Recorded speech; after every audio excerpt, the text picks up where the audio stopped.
Good morning and good afternoon. And I say afternoon because I'm talking to Mark Gillum, who's based out of the UK. How's it going, Mark? G, good. Sun is still shining. Just back actually after a couple of weeks stateside, where actually we went to a conference together as well. So yeah, got over all the jet lag and looking forward to this session where we're going to bring two worlds together. We're going to cross the streams here. We're going to bring two groups of people who generally, they probably don't talk as much as maybe what these guys will say they should do. So I'm really interested for this one. Oh, they don't usually talk. So are we saying? Well, I think these guys talk, but I don't generally think the departments that they kind of represent talk as much as, because they're just at polar opposites of a business. I get it. So opposite ends of the spectrum, kind of different environments, different ways, perspectives of looking at issues, pricing, procurement, kind of giving people an idea about what we're going to be talking about today, right? Yeah. And I mean, just as a bit of a backstory, so one of our guests today, a gentleman called Barry. So I met Barry for the first time, and we were having a chat a couple of days ago, and I was in the airport, and our conversation, we got so into it that I almost missed my plane. I was, Reggie, the guy who gets on the plane when everybody else is waiting. I was that guy. I felt so bad. I had to say to Barry, I've just got to go, and hung up on him. And as I'm literally rushing to the gate where they'd already pulled the little cord over to say sorry. Yeah, I was that guy. So I'm really looking forward to chatting to Barry today without the fear of missing a plane. I must say I'm a little disappointed in you. Yeah, timekeeping is so important, but I had greater expectations for you. Because you're very poised and usually pretty tardy. But I understand if someone kind of engaged me in pricing discussions, I might get caught up too. So yeah. But what this now means is, going forward, if somebody holds up my plane, I can't sit there tutting anymore because I've been that guy. I just have to sit there and accept it. That maybe they were in a pricing conversation, or maybe we're not giving Keith here, so Keith will be our other guest. Sorry, Keith, you'll be listening and he'll be thinking, well, come on, procurement's exciting too, and it is. So if it had been Keith, I'm sure I'd have been equally as late for that plane too. Well, listen, I'm excited to dive into these conversations with these two gentlemen, and I'm happy that I don't have any flights today that I got to take, so I won't be late for them. So yeah, really looking forward to this. So what we're gonna do, and it's been a while since we've had this great Rebaters show. So if you are tuning in, tell us where you are tuning in from, because yeah, we'd like to engage with you. And Mark and I have been extremely busy. Mark's been traveling a whole bunch. You've been we were in Atlanta together, as you mentioned, at the PPS event. So that's the Pricing Professional Society event, which was amazing. Really cool to kind of rub shoulders with the pricing world. And then you were most recently in Florida, right? Yeah. And we also had the stop in Boston where we caught up as a team, and where the creative world of marketing comes together. So I really enjoyed that too. It's been a lot of traveling, but I find it so useful because you meet so many people and you learn new perspectives. As much as I might be going out to speak, I'm always thinking I want to learn a lot more than kind of almost what I'm giving out, because that way it means that what I do give out is so much more valuable. And so the guests we've got today, I'm sure we could learn from them a whole deal for a lot longer, many missed flights. So really looking forward to it. All right, cool. So without further ado, we're going to be bringing on Barry Edney, who's a pricing consultant at Burning Issues Consulting, and then Keith Wright, procurement expert from K Wright Consulting. So we have two consultants / experts joining us today, and I'm super excited to learn from them. So let's bring them on board. Barry, Keith. Hello. Hello. Nice build up, Mark. Thank you very much. No expectation at all. So Barry, you're the guy that kind of got away with the fact that Mark was late. Everyone's looking at him very angry and just stern because he's the one keeping up the plane while you're just like relaxing, waiting for your plane, like maybe having a beverage or whatever. I didn't have to wait for a plane at all. I was at my desk, so it was great fun. But I have also been that guy, so I have every sympathy, Mark. Well, welcome to the show. Welcome to the show, guys. Thanks. Appreciate the time. So where do we begin? How about you just do a quick introduction of yourselves, and we'll start with Barry, and then we'll go to Keith. Okay, thank you. I came from pricing, almost sideways into pricing. Started in sales and marketing, complained about pricing for the business I was working in, so they said fix it. So I did as best I could. Learned along the way, read a lot, consulted with some people within the business who knew more than I did. Learned as I went. Ended up running marketing and strategic sales across APAC for division of Akzo Nobel, and corporate head office sent McKinsey to work with us for a few months. So I worked alongside those guys, learned a lot there as well. Also saw some of my slides coming back at me in the final report, which was quite interesting, but I'm sure many people have experienced that. Yes, I ended up taking responsibility for a number of commercial excellence initiatives, which included some pricing and pricing operational activities.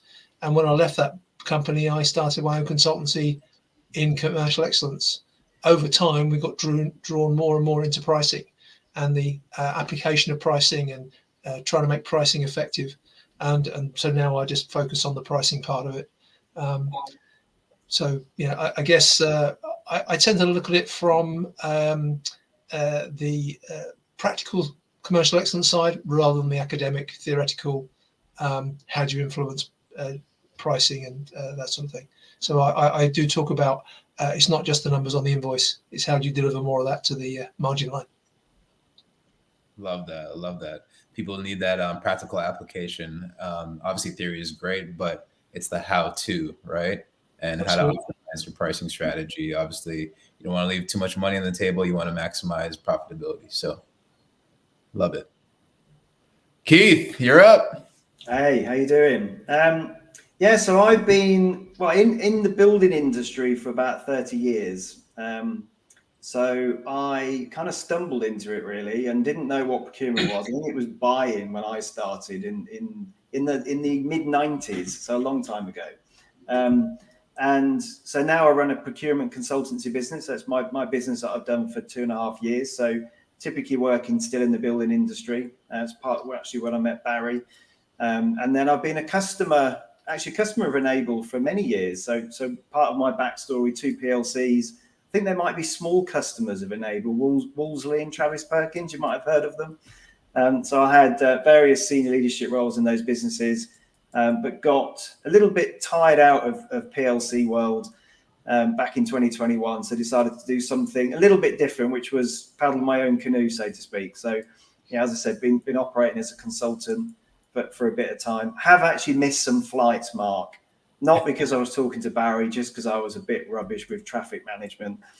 Different story, not for today. But yeah, it's never good when you miss a flight. I think it's better to be the walk of shame, being late, which I've also done. It's marginally worse.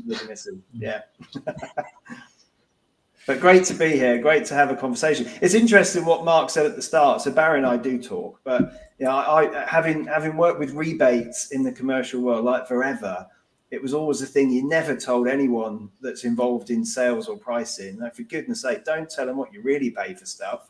I got once made to stand on stage at a conference and talk in front of 200 people who were all in the sales arena by the FD, and I was convinced he threw me under the bus. I must have been either the most or least popular person in the room for trying to hide the true deal structures of things. But obviously, this is part of the topic, isn't it? Is actually using these things as a real asset to drive profitable sales in a business, rather than this sort of potential cloak and dagger mentality of hiding everything because you don't trust people to make good decisions. Which is, as you learn in life, actually, if you empower good people with good information, you can hopefully make better decisions and actually make the business more profitable. Yeah, it's interesting that perspective, Keith. Some of the businesses I've worked with, as an employee, and also worked, helped as a consultant, we have that debate about, or how much information should we give the sales guys? We don't want them to know the full gross margin because they'll give it away. Well, if they're giving it away, it's because you're allowing them to. Where are your pricing guidelines? Where's your applications? As I mentioned in the intro, it's that practical application of pricing. What are they allowed to do and why they're allowed to do it? There are, and one of them, Keith and I have spoken about this a number of times. The thing about pricing, and it touches everything in the business from procurement through to the sales, and in terms of sales volumes and demand plan, pricing affects demand, demand affects pricing, and demand also affects what procurement need to do and can do. And if you don't work together, you're not optimizing your opportunities. I think our audience, I think where I see pricing, there's lots and lots of different types of pricing. But if we think of two core areas which have kind of industry relevance to ourselves, for me, one is where sales undertake cost plus pricing, which is what we see a lot in the construction world. And then the other is what I would deem as more value-based pricing, where actually cost is almost irrelevant. It's what is somebody prepared to pay. And for me, one of those is the shelf edge label. The other is, how much are you going to quote me for this job, kind of thing. And what I find really interesting is, if we look at, for example, the construction industry, which is largely cost plus, as much as the prices want to influence it, a lot of the time the sales team, especially where products are commoditized, they will negotiate. And I don't think there's anything wrong with negotiating. But what I see is, technically, procurement have more influence over pricing than maybe they realize.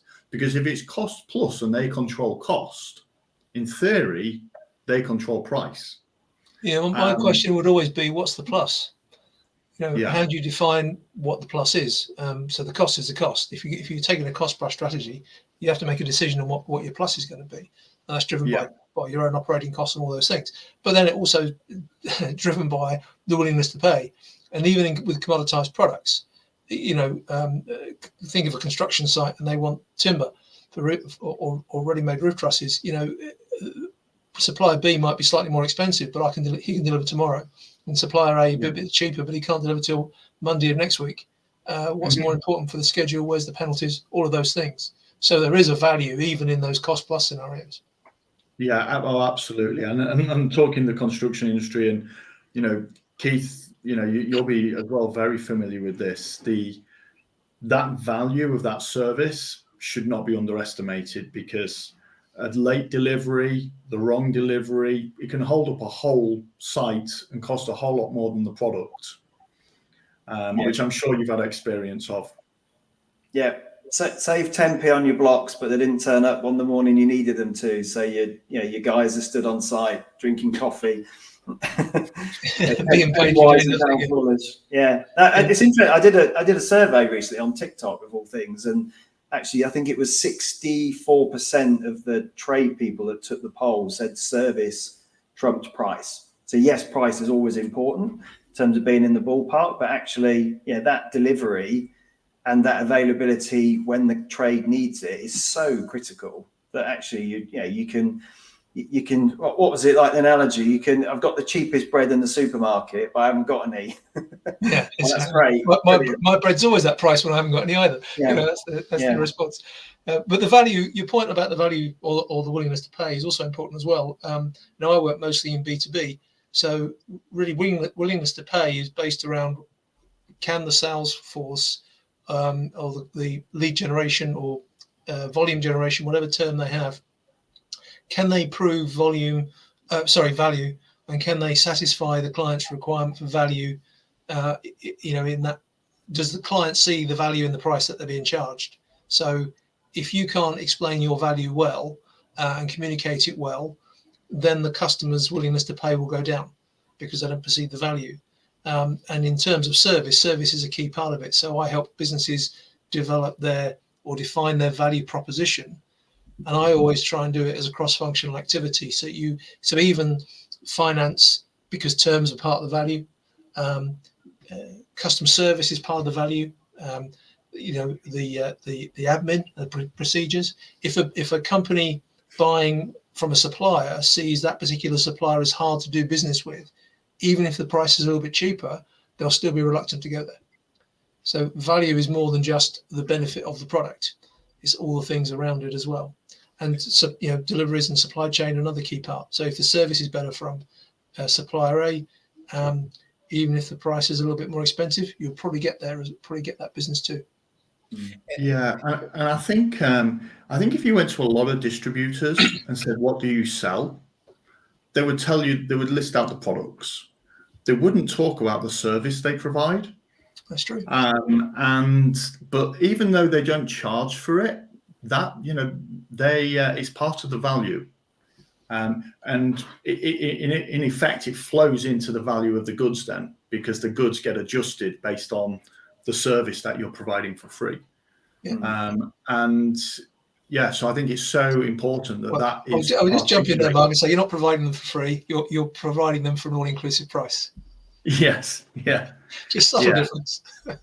Yeah. From the customer's perspective, if it's not articulated to them, exactly. It's that value is not appreciated. And we used to talk about it a lot when I worked at Build Base, that we've got these great big trucks with cranes on the back. I tell you what, you try and hire a crane to your site, even for an hour, and see what it costs. It's not cheap, and we don't generally charge to have your deliveries made. And so all of these things, that I used to, from an accounting perspective, have to run the numbers on those trucks, and they cost a small fortune to run.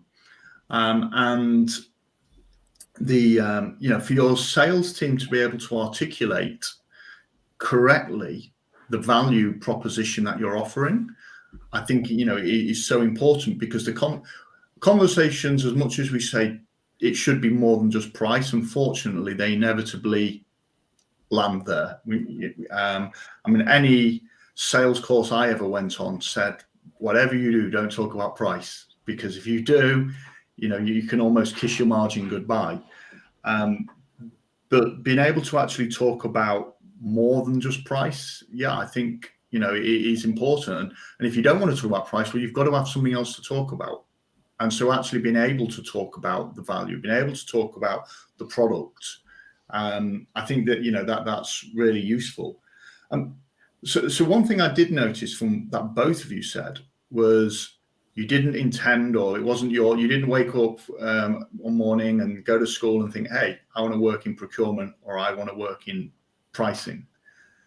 Do you think that trend is changing?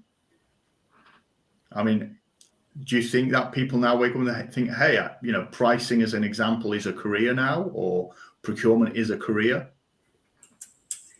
I think it's still underrated, certainly in the procurement world. I think I have experience of seeing, but almost sometimes it's who hasn't looked down quickly enough at their shoelaces. Therefore, right, you're in charge of buying, and you see it in different businesses. I think maybe less so in merchanting, who tend to have commercial teams and buying teams and procurement teams. But certainly some manufacturers I've worked with it tends to sit under finance. it's almost like, right, it's something to do with, finance and budgeting, so we'll put it under finance. And I think it's kind of be careful what you wish for. And I just don't think it's talked about enough. It's like, I kind of liken it to, if you're going to sell a house, you might sell it yourself, but you probably won't. You probably get some experts in. If you're going to file your accounts, you probably want to get an accountant in to help you. There's certain things you wouldn't necessarily have a go at. I'm rubbish at DIY, so I would get a tradesperson. I might paint a wall, but actually, would I paint the outside of my house? Part of that, I don't like heights. I wouldn't do the upstairs windows. But there's certain things you just go to a professional because they're likely to do a better job. Someone had a great phrase, which is something like, if you think a professional is expensive, you wait till you hire an amateur. I think that's a great phrase, because it's not being arrogant, but actually, if you want to do something properly, go and look for a professional person. And it's night and day, I think, in terms of kind of where you see. And Barry's clearly carved a niche out of it in terms of pricing, because it is a different skill set, very different to just doing maybe a sort of random piece of work in this area, when you know what to look for. And I've seen some of Barry's slides. In fact, I worked with our pricing team in my predecessors, and there's some very bright people in that world. You've got some very clever ways of looking at data to come out with some really good insight, and that's a skill, and it's an art and a profession. It's an experience, and I do get asked, is pricing an art or a science? And it's both, because you need that experience and gut instinct to be able to interpret and make a judgment on the data analysis. Excuse me. But in terms of your question, Mark, yes, people are moving into pricing as a career. 20 years ago, when I first got involved with pricing, there weren't really pricing specialists. Pricing was the domain of marketing and or product management, product marketing maybe, usually sales had a big influence because they managed the discounts, and finance was the ringmaster and kept everybody in line, supposedly. But it is a specialist subject, and it is there were pricing specialists in retail, but not really in B2B. Analyzing trends, what works, when we changed that price, did it increase sales, drop volumes? Price elasticity became scientifically measured, but it wasn't really adopted in B2B. Now you do see a lot more pricing specialists, and now I see when I started my first business in the Netherlands in 2015, there were very few independent pricing consultants on marketing their services on LinkedIn. Now there's a lot, but there's a lot of demand. And a lot of people realized, as Keith has just explained, we need a specialist for this, but we can't afford to have our own permanent specialist. Let's hire one as and when we need one.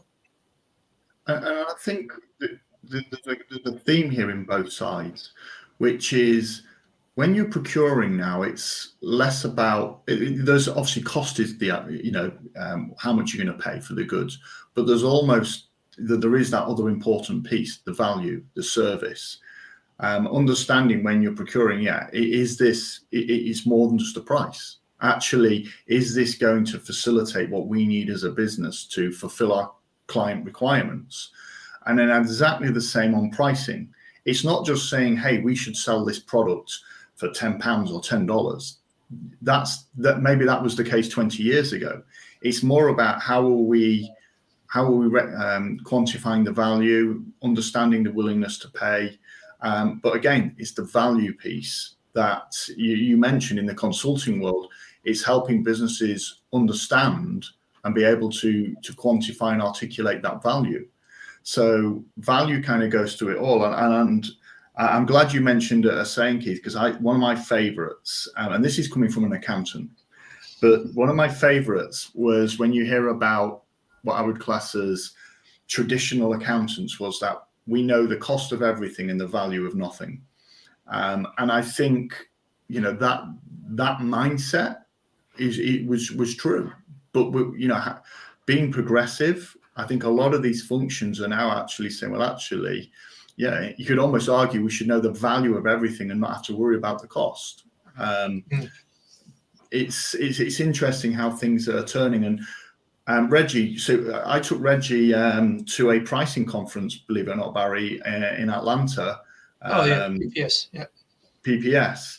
So Reggie has met the pricing professionals, the up and coming people.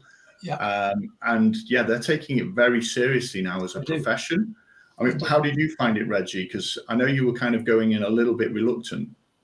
I went in with zero expectations, number one, because I had limited exposure to the pricing world, but I was pleasantly surprised. And what I mean by that is I would say the eagerness to learn from each other, as well as from the thought leaders in terms of how they could look at different angles of pricing and the various strategies in terms of how they could up the ante in terms of obviously increasing profitability, looking at common mistakes that people use, especially when it comes to pricing out various products or services. And I like where this discussion is going in terms of how to extract that value. Because I feel, to everyone's point here, a lot of companies or brands lose sight of the ability to articulate their value proposition in a way that really lands and transcends beyond the actual dollars and cents of the product that they're offering. So those value added services offer up a lot more opportunities in order to actually build customer relationships, loyalty, and trust, right? So if you could fulfill an order in a timely fashion, or if you're offering up more value from, let's just say, a data standpoint that maybe I didn't have line of sight into my business, but the data that you're offering me gives me some food for thought to kind of capitalize on, the opportunities in terms of growing and scaling my business. That speaks for itself, right? Indeed. But sorry, go ahead. I was going to say, just agreeing with you. I mean, one of the challenges is if the value, as you touched on, if the value is not clearly articulated, then a lot of the margin just gets given away or lost in the, then discounts become more important. But it also does, to Mark's point as well, it really important about what's incentivized. Whatever you incentivize will encourage that particular behavior. So if you're driving volume and actual sales growth, revenue growth, and you don't control margin, then discounts and rebates will go up, and you lose control of rebates. And in my work as a consultant, I've come across some real horror stories in rebates out of control and just not being managed. And what looks great at the gross margin line, when you actually apply the rebates when they're paid out, and you look at that gross margin line again, you think, good grief, whatever happened to that? Where did that go? It is fatal. And so to your point, Mark, about knowing the value of nothing and the cost of everything, that is relevant. But if you lose track of what you're incentivized, you will have those short-term results. Yeah, and I think with that, what's a really important piece is for pricing and sales to work together. And for sales, and you mentioned it earlier, Keith, being stood on the stage, 200 people ready to lynch you. It's moving beyond that and being able to get to that place where actually we're helping sales teams make better decisions. These people do not want to make bad decisions. They want to do what's right. But if you give them half the picture and then blame them for making a bad decision, or half the picture with no training as to how to use this information, you're going to struggle to get the best decisions because you've tied a hand behind their back. And so I think training and development, and again, teaching them the value, being able to articulate it, these kind of things, are so important. And when you were speaking there, Reggie, I've got to say one thing which I thought was brilliant. So I actually did one of the workshops on pricing. A gentleman called Tim Smith, he's well recognized in that space. He did a brand new workshop, and his opening slide was a picture of a unicorn, and he said, "How do you price this unicorn?" He said, "You have." I won't go into the science, but he's basically said, "You've created a unicorn. You can sell them. How much are you going to sell them for?" And watching a room full of pricers kind of just think, and I remember one of the first questions was, "Well, what do they cost?" And he's like, "No, forget what it costs. It's how much would somebody be willing? And then it was, well, actually, you know, you or I might be willing to pay £1,000 for a unicorn, but how much would Disney pay for a unicorn? How much would an oligarch pay for a unicorn? Understanding these things to understand, well, actually, what should be our target market for this product and things like that. These are, you know, again, so when it comes to price, it's not just a number, it's target market. There's so much more to this.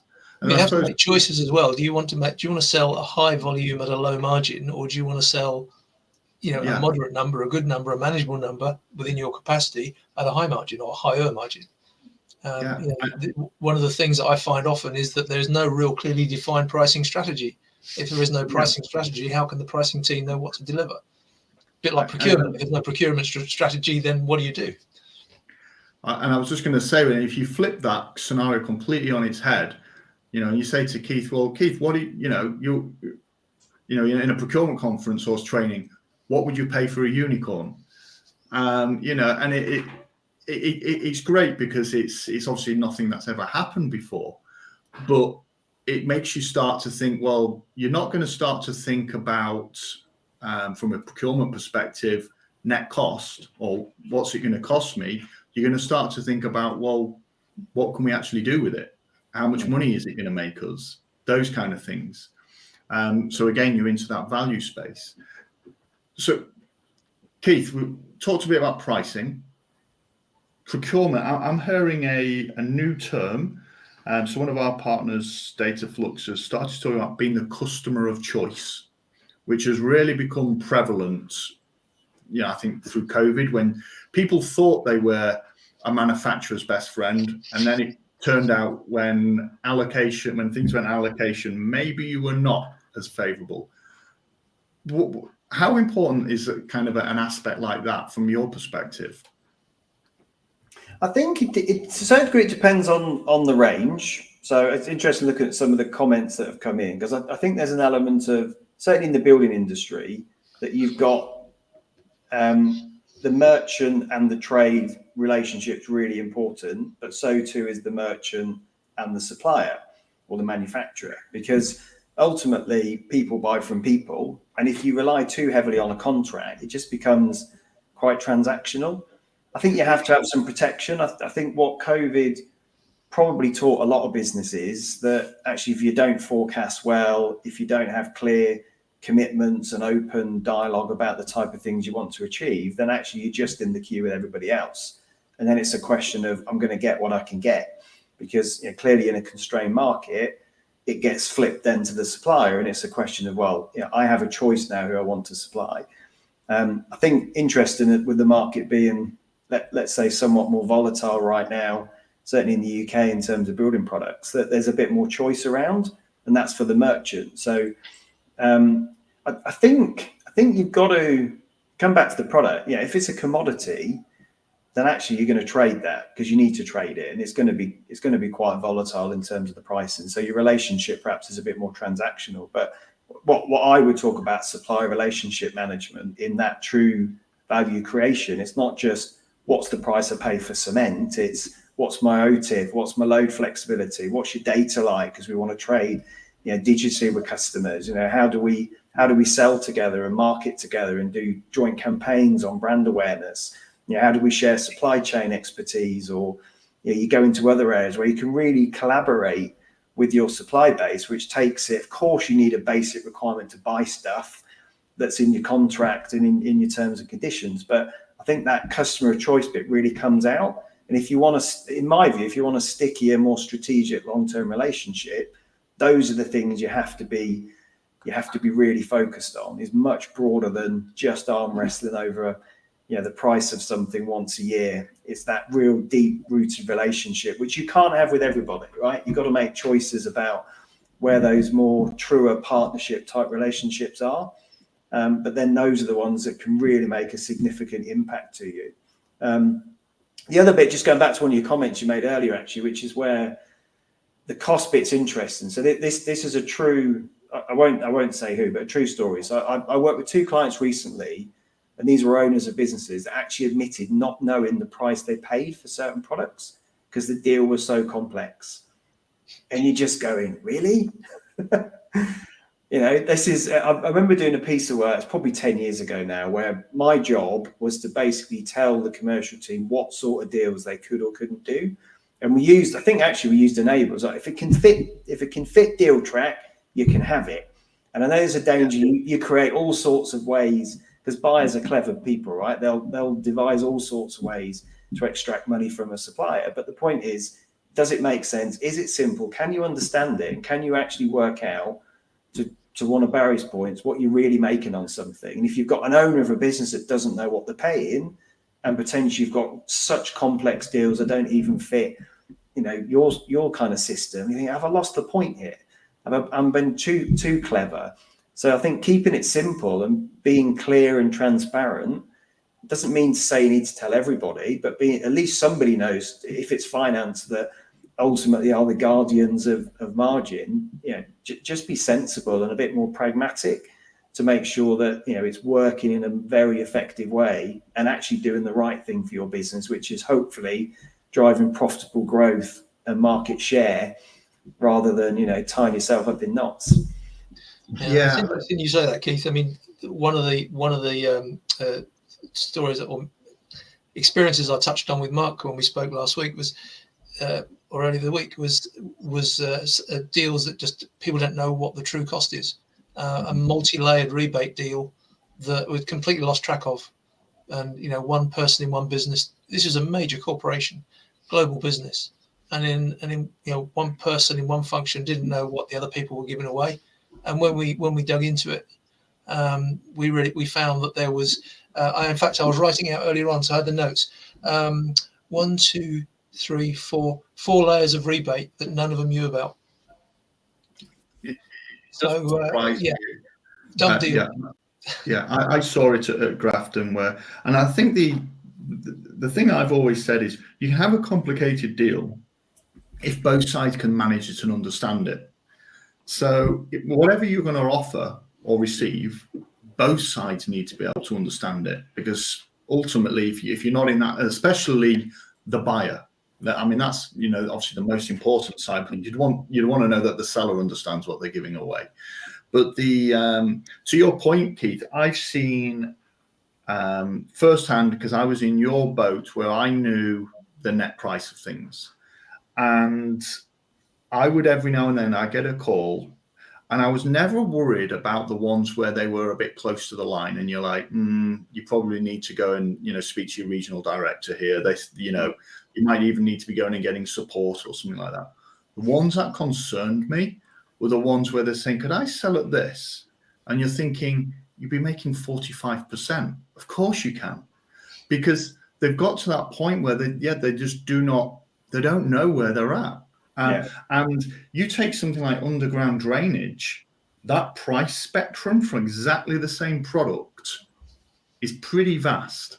And so, I was, they're the ones that worried me, the ones where we potentially, if that person's asked that, then how many other people have actually thought, well, I'm under pressure for margin, so I'm not even going to attempt to try and entertain that request. Or that, there's almost like two sides to the bad decision. There's I've made a call and I've sold it, and actually I've made a loss, which clearly isn't a business. But there's I haven't taken the sale because I thought I was going to make a loss, but actually I would have made 30-40%. And it's that kind of, I guess, the strangeness of the industry that certainly I work in building materials, which is deal structures are so different. You can have very low or zero rebates and like 80%. You can have very different list price structures. The market price of certain products, we know, whether it's a destination product or a convenience product, can be very different. Your competitor set can be different. Your market can be different. Your customer segmentation can be different. So you end up with all these different touch points, which, to be honest, makes it really bloody hard to work out whether I'm making money or shouldn't sell this thing in this volume. It's interesting hearing a procurement guy talk about all the things I talk about, and that's why it's such a crossover between the two of us. The functions should collaborate more often. But no, you're right. All of those things are true, and if if it's hard to manage and you don't put enough controls in, you risk giving things away. If you put too many controls on, you put so much effort into controlling it, you exclude some deals. You might, sometimes it's better to have fewer controls and understand you're going to lose a couple of things, but keep your cost of admin and your complexity down. It's about getting that balance right. Yeah, and I think a good rebate is, for me, it has a purpose. It's driving a behaviour. Absolutely. Whether that but what I also see, like you mentioned, are just rebates that are so complicated that they're not driving anything. If anything, the one thing they are driving is for people to switch off, and that is not a great place to be. And given all of that complexity that we've just talked about, if we go back to the people who are not in the room as on this call, but generally get a lot of flack, are our sales colleagues. So we've just admitted it's super complicated. We don't tell them everything. They probably don't have any technology to help them. And then as soon as they do something wrong and they either sell something at too low a margin or too much, and then the customer finds out and is on the phone to them saying, why on earth did you charge me this price? Yeah, I feel for those guys, because they are right in the middle of this perfect storm that has been created but not by them. So the more we can do to help them, the more we can educate them. It's not about giving them all the information on day one, because it's about training them to use that information. Absolutely.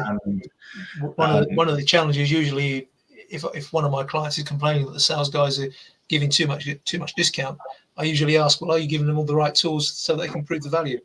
If they haven't got the right support, then what do you expect? They're going to take the easy option. Yeah, absolutely. And I absolutely agree with that mantra of, keep it simple. I can understand that every now and then there's a need for a complicated rebate agreement, but it's few and far between. Complicated isn't always best. And, I think there's so many people have said, is it that, idiots can make things complicated, but it takes a genius to make a complicated thing simple. And I get that. I think we've all come across things and thought, why is it this way? Maybe it was a good idea at the time, but it might not be now. There is a danger of oversimplification. Your rebates, particularly sales rebates, if they're too simple and not used strategically, they can cost you money. So, for example, I had a recent discussion with a client. They'd set their rebate targets for 2023. This was earlier this year. They set their rebate targets for 2023 as a percentage increase in value over the prior year. Well, of course, then in February, they realised they had to move their pricing, and they moved the pricing more than the increase in the rebate targets. So they were giving everybody the rebate for free. Yeah. No increase in volume at all. Yeah, and that is a tricky one. It's easier if you've got products where you could probably measure it in volume, but where you have to do it on a percentage spend, that is a tricky one. We actually saw a scenario where quite a few manufacturers were having, they had no choice over the last couple of years, but to increase, or they said they had no choice to increase their prices, and then we're insisting on changing the incentive targets. And that was, becoming quite a challenge. I know for a couple of the big kind of distributors we were dealing with, all of a sudden, having to say, well, actually the goalposts are moving. I get it. I think it's all about balance in terms of getting, whether it's price to value, whether it is complexity, simplicity, and there is no silver bullet, which is why, guys like yourself exist, consultants who can help find what is that middle ground. Because I think we can all find the extremes at either end, but it's not the extremes that make us successful. Yeah, I think there's an element in what is it for, right? I mean, I've seen, I said to you at the start, I've been in this industry a long time. The thing I noticed every year in my trading days was my gross margin went down every year and my rebates went up. And did we actually make any more money, or were we just moving it from one pot to the other? And it was this mistrust. So you have this big rebate to protect the price, because you don't really want it out in the market. But I actually think surely it should be an incentive, and it should be a joint incentive. I mean, I've had suppliers that almost didn't want you to hit it. So I didn't want you to place that order, so I didn't tell you needed to hit it. You're like, really? It's like a target to buy more stuff. It's an incentive. But then that comes back to, is it linked to sales out, or are you just, anyone can place orders and fill your warehouse up, but actually is it linked to a sales strategy, a customer acquisition growth, and actually driving best practice? And I think there's an interesting dynamic in there in terms of, probably not for this debate, but what actually should a rebate be, and what's the definition for a business to make sure, again, it's driving the right behaviors in your organization and not causing undue conflict where someone doesn't want you to hit a number because it's bad news for them and good news to you. It's like, well, hang on a minute, you signed the deal. It should be a win-win, right? We should both want to be successful in delivering these numbers. Absolutely. Well, this is why it's so important to have both ends of the business joined up. If demand, I talk to my customers a lot about really getting to grips with the demand plan. And, if you've got a really good demand plan, it gives you much more predictability on your procurement, which controls your price. Predictability on your pricing, your cost pricing means you can be a bit more strategic with your pricing and you're managing your rebates. And for example, one of my clients during the pandemic had a real shortage of hardwood flooring. Oak flooring, couldn't get it out of the factory fast enough, and he was worried about the topic you mentioned earlier on. How do I ration it? So put the price up; it'll ration itself. Pricing can be a two-way sword. It can be used to encourage volume and disincentivize volume as well. Manage your procurement, manage your supply line that way.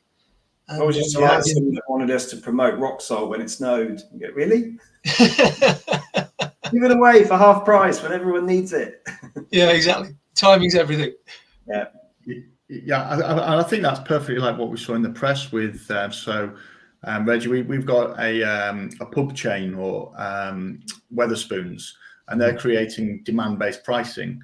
So on a Saturday night when everybody's out drinking, your beer is going to cost you more.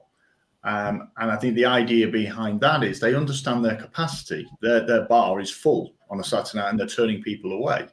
Well, actually, if they can move some of that demand maybe earlier in the day, so people start thinking, well, actually, we should go to Wetherspoons earlier, then what they're actually going to do is they're actually going to grow their sales line, because they're going to, they're managing their demand. To your point, Barry, sometimes you want your demand to go up, sometimes you want it to go down. Indeed. And so, I could understand the rationale behind that.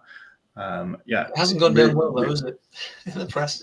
I must admit, I don't generally go to Wetherspoons, so I don't know how successful it is. But I think it's actually Taylor's Inns, but it is one of the chains. You're right, and the comments I've seen in the social media I read, which is linked to pricing, is there's a lot of pushback on it.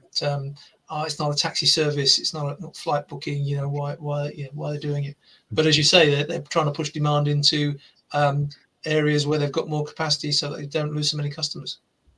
Yeah. So it'd be interesting to see. I understood the rationale for it, but I was thinking, that's a bold maneuver. How are we doing for time, Reggie? I'm mindful. No, we're doing well. I just want to address some of the comments from the audience. I'm going to pop them up here, and it's going to kind of summarize everything that we've talked about today, which was a very educational conversation. So Chris Coffin has a few comments here, and I'll pop it up on the screen. And this kind of ties back to, how do you, Keith's point as well as Barry's point in regards to how they fell into pricing and procurement from a career perspective. So Chris said, almost all of my procurement friends fell into procurement. So comment projected Keith. So I guess we could all relate to that. And never fell back out. Why is it when you fall in? That's it, in. Into the building industry, and I couldn't get out. It's like a lock-in at Wetherspoons with their cheap beer at 6 a.m. I guess you probably tried so hard to get out, but it just the right fit. Pull you back in. Yeah, pull you back in. The next comment from Chris was, as a buyer, I try to maximize value over getting the last penny off the table. cost is very important, but getting more for that spend is more important to me than shaving so thin I get bare bones delivery from the supplier. So then that again talks about the power of, articulating Total your value. value Yeah. to your customer. I think as well, Reggie, with that, and I mean from personal experience, and it's so true. I worked in a business where we didn't have a procurement team, and so it fell on me in finance, Mhm. and I had to buy a piece of software, not Enable, but I had to buy a piece of software, and the only thing I could talk about was a couple of the features, but predominantly cost. That's all my conversation was capable of being. Whereas if it was somebody who actually knew a lot about that software, knew a lot about what my business needed, that buy journey would have been a lot more effective. And so I completely get the point about procurement is, it's more than just negotiating a cost. Absolutely. All right, cool. So then Chris's next comment here is how procurement professionals buy creates an incentive environment with the supplier. If you drive for lowest possible margin, you incentivize lower cost / less performing teams supporting your account. So we've touched upon that as well. Question, and this comes back to Mark's terminology regarding the customer of choice. So the question here is your distributor a customer of choice for the manufacturers that matter most to you? That's a good question to ask. I think if one of the questions I only learned to ask after working with McKinsey all those years ago, it was through that process. Is this customer of choice, or us being the supplier of choice to this customer, is that our customer of choice? Would we prefer to deal with somebody else? Are they easier to deal with? Do they pay on time? What are their expectations? Can we afford to service them in the way they want to be serviced? It comes back to your, one of the things I always talk to my customers about is understanding your customer requirements, yes, but also which are your most profitable customers? Where do you want to invest your time in building the relationships? And it's the same with you get, Keith, I guess, is where your suppliers, if you're in procurement, you want to build your relationships and spend your time with the ones that give you the best opportunity for business. Yeah, and there's different choice. When you get into beyond pricing, where the supplier selection is different on brand. I mean, I did a post this week about do brands matter? Well, of course they matter, but what's happened in the grocery stores in the last couple of years, you see a material difference. But my very boring analogy is I ran out of ketchup. I mean, that's a life-changing decision, right? Went to my local store, Heinz £3.55, Co-op £1.25. Guess what I bought? But you think that differential of what's that premium? And that comes back to selection. Certain manufacturers are positioned more as a brand premium. They might have more specification. They might be in bigger commercial projects and have much more of a assisted technical sale with it. And others might just be quite happy to produce better value. So it might not be own label. It might be private label. Or it might be like a discount type brand. So I think that's where, again, thinking about where pricing, customer segmentation, range, procurement, supply management, all those things come together to say, what's the best value proposition for my customer base in the market I want to operate and compete in, and then you make a far more holistic decision by approaching that. And that's where you have to have all those key stakeholders in the room so that you get the best value in terms of understanding that proposition. And Keith, you just made me remember, I think it was a LinkedIn post, but it was so pertinent the way it was portrayed, which is it was talking about how much you pay for a bottle of water, and it gave a number of different scenarios. And what it made me realize, value is not static. Even to the same customer, value is not static. So being able to understand value and be able to continually reassess it is really, really important. I think both when you're buying and when you're selling. Otherwise, you're potentially leaving money on the table. Yeah, that value definitely changes as customer circumstances change. I was selling a product years ago. Some customers didn't value the advantages it gave, and then their circumstances changed, and all of a sudden they couldn't get enough of it. So, you've got to constantly keep it under review. Yeah. Cool. So I have a question for both of you. So in your respective areas, procurement and pricing, where do you see strategies evolving to? Because obviously we've talked about, value-based pricing and the importance of articulating your value proposition. Obviously protecting margins, that's, goes without being said. But where do you guys see it evolving, like for your clientele, in terms of kind of maximizing their abilities to obviously increase profitability and as well as service their own clients at the same time? Do you want to go first, Barry? Yeah, certainly. Well, for me, the focus is on. I've always have focused on that margin line. What's the gross margin I generate? I don't from a pricing guy, I don't care about volume.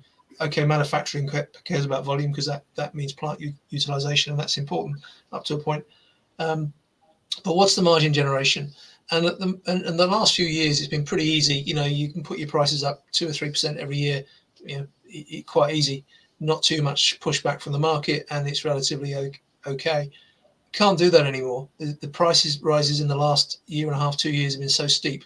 Any price increase now is at worst pushback and at best challenged, and you have to justify it clearly. So there's a justification. How can I explain this price increase that I need to do? But how else can I take cost out my process so I can keep that cost increase to a minimum? And a lot of those things within the business, you take 1% on pricing is worth 6 times more than 1% cutting costs typically. So that's why pricing is so important, and people don't really understand that. When you explain it to them, they get it, but generally as a headline, they don't get it.